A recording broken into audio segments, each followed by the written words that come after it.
Has nothing to do with a particular name or anything. If you look at the Last Supper, you've seen a painting of the Last Supper, right? Yes. And I'm going to ask you this, Rich, and then I'll come back. What is it that you see in that picture? Describe it to me. It's like camaraderie. It's like they're sitting down eating. It's like, you know, when you eat with your family, that's love right there. When you sit and eat with your, you know, you only eat with people you love most of the time, majority of the time. But he's going to die shortly after that dinner because somebody at the dinner supposedly turned his butt in, right?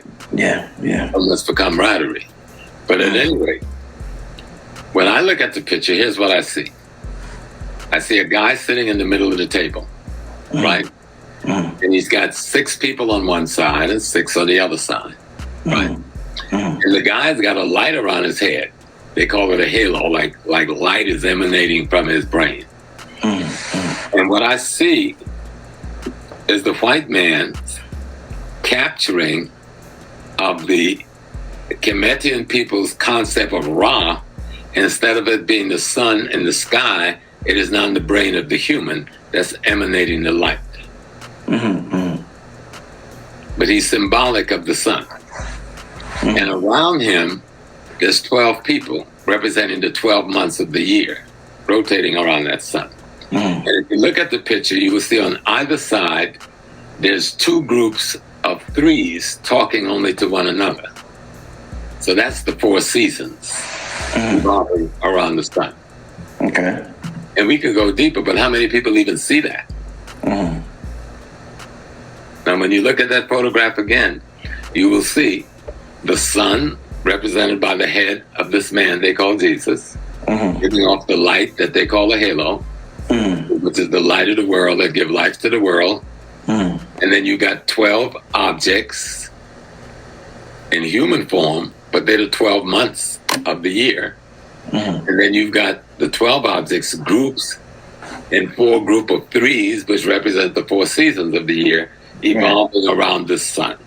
So it's an anthropomorphic representation of a solar drama, in relationship to the earth. And so when we begin to understand, if you go and study ancient Egypt, we already have a crucified savior in the form of Osiris, who they call Osiris in the West. We already have a virgin mother in the form of Aset. We already have the Immaculate Conception of the child in the form of Peru. Tens of thousands of years before we make contact with the Romans, who would then take this information and transform it into Christianity. But what they did was not necessarily wrong. They took fragments from the periphery of the African sacred science spiritual system and created for themselves within their culture, with that body of information, a sacred survival system, which we now call religion. You with me on that? Yes. So we're flowing, right? Yeah. And so once you understand that, somebody conquers you. They're barbarians, they're murderers, they're thieves, they're rapists. But now that they've conquered this rich land called Northeast Africa, they want some peace in their life. They want to enjoy what they've stolen. What they stole, right, okay. But they don't have a system to organize the community. So they take your system, okay, which they don't fully understand. So they took the aspect of it that they could grasp, and using many of your priests and others to help them do it, and they create what we call Christianity. In 2009, the Pope was in Cameroon, West Africa, and he told the people there, he said, out of the 10 authors of the Christian doctrine, 7 were Africans.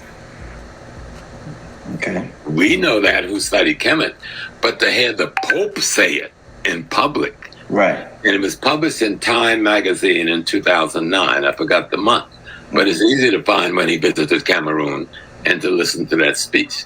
Yeah. He's talking about the people who take the African spiritual literature and creates the Bible as a tool to help organize the Roman society, primarily the Roman elite, because the masses couldn't read or write. So a Bible was of no use to them. But that's where pictures and paintings come in. That's why there's so much painting and sculpture. They take the ideas that they got from Africa and they put in the document they call the Bible. They take these ideas and had painters paint these ideas on the Sistine chapels and sculpt these ideas so that the ignorant masses can look at the symbolic representation of these ideas and be schooled by them into the doctrine. But they didn't have a whole system. They didn't have the capacity to understand a whole system. So what they did was took fragments from the periphery, and those fragments had earlier created what is called Hebrew Israelite doctrine, the Torah.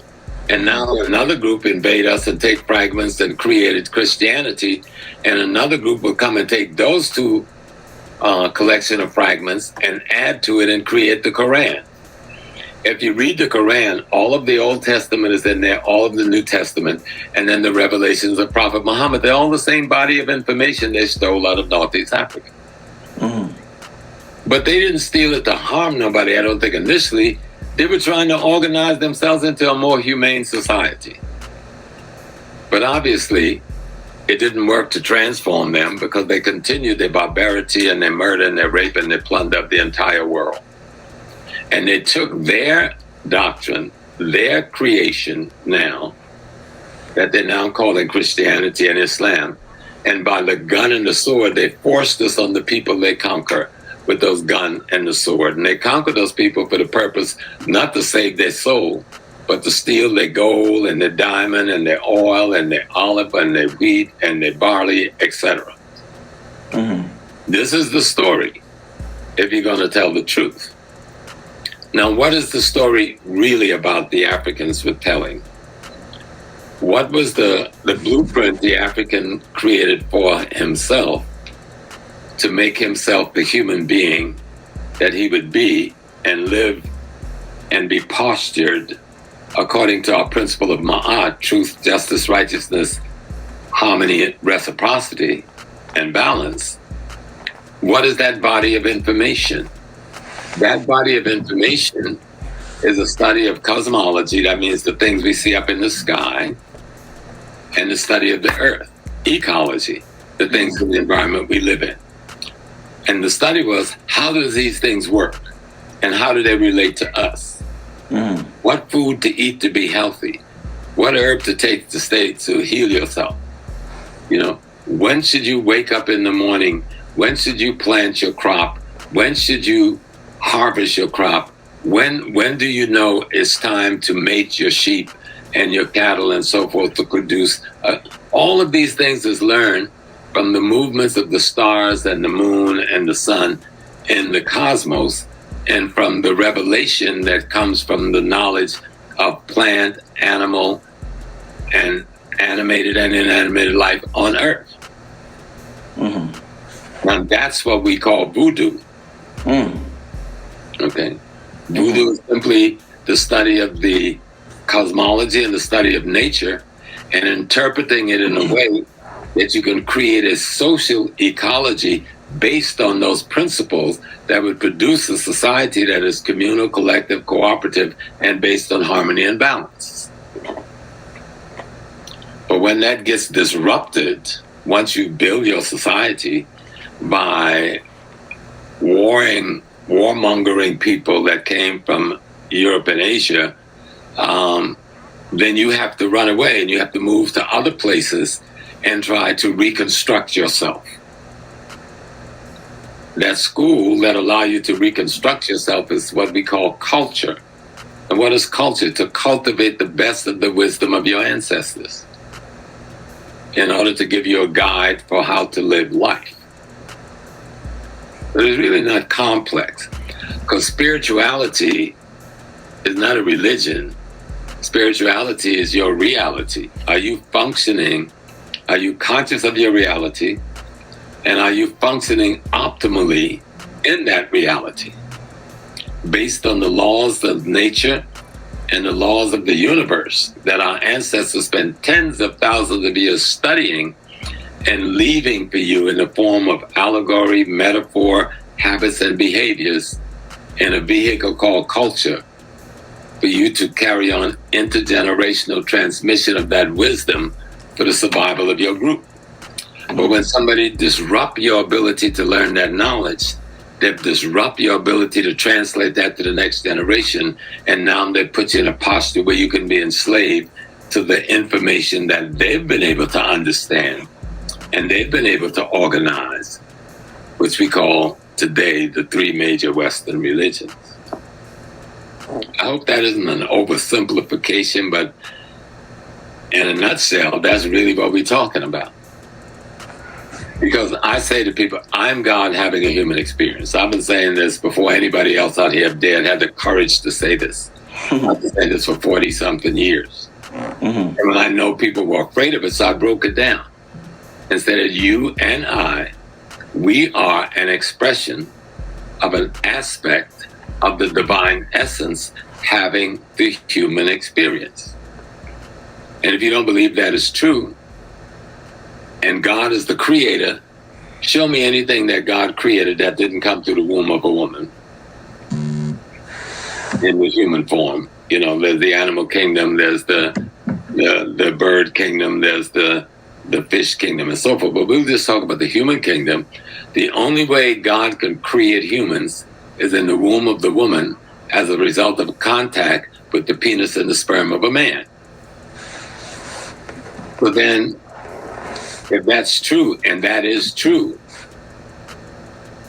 then the man and the woman is that when they get involved in sex and produce a life, they are that aspect of God that creates, and that's the only way God can create. But you're not separate from your God, according to Africa. You're part of the God itself. First of all, but saying that, would you say woman, in particular, black woman, is the closest representation of God then? No, that's when we're being playing their game again. Okay. That black woman can have the most beautiful vagina in the world and the prettiest womb in the world, but without my penis and my sperm, she got a problem. Ain't no reproduction gonna take place. It is the black woman and the black man in union that is the closest representation of God. The union. That's right. That's why family is the foundation of civilization. And that's what our ancestors are trying to tell us. Got it. Asar, Aset, and Haru. Right.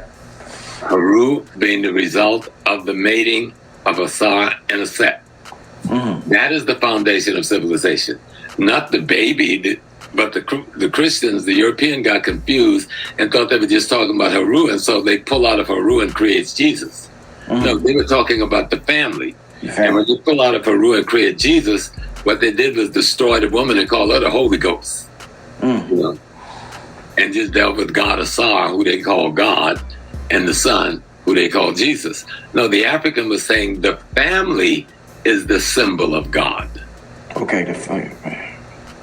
You see. I'm glad you said that. When you make the family sacred, only then can you have creation. Yes, sir. When the universe manifests as a human being, it first manifests more than likely as an African woman and then as an African man. The universe decided to be that. And in being that, it represented in the micro, the macro. If you go to the Ewe people who live in Togo, Ghana, Africa, West Africa, and in Ghana, they have a word for God. It's called Sogbe Lisa. Sogbe Lisa means the totality of creation itself is the divine, not an element in creation, but the totality of creation is divine. And in Ghana, among the Akan, they say, Nane Nyami, Jin Nyami, none but God exists. So what is the rest of us? If this thing is omnipotent, omnipotent, and supreme, then nothing else can occupy this space but it. It is everything. So the rest of us is aspect of that thing. And when you're an aspect of the thing, you contain all the possibility of the thing. And see, that's where religion comes in, to teach you those possibilities, how to develop your character, and then develop your family, and then develop your community, and develop your nation on these principal lines. Professor Smalls, with that being said, do you have a problem with people saying throughout the years that the white man is the devil, being that God is omnipresent and God is all encompassing?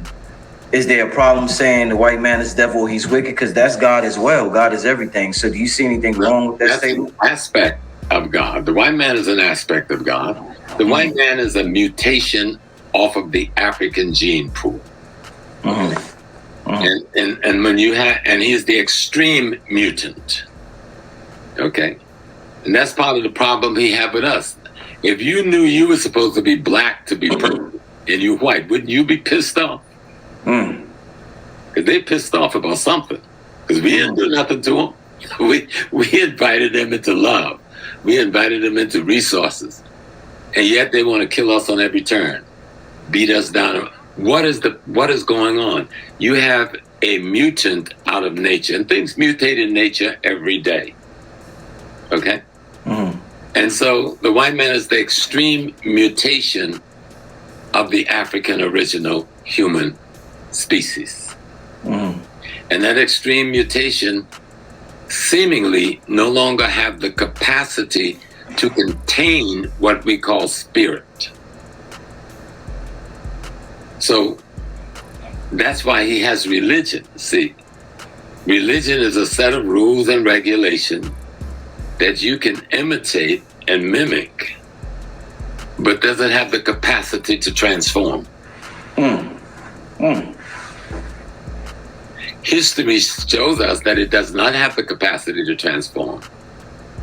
Because what community have more sacred basilicas and temples and churches than Europe? Some of the most magnificent architecture in the world.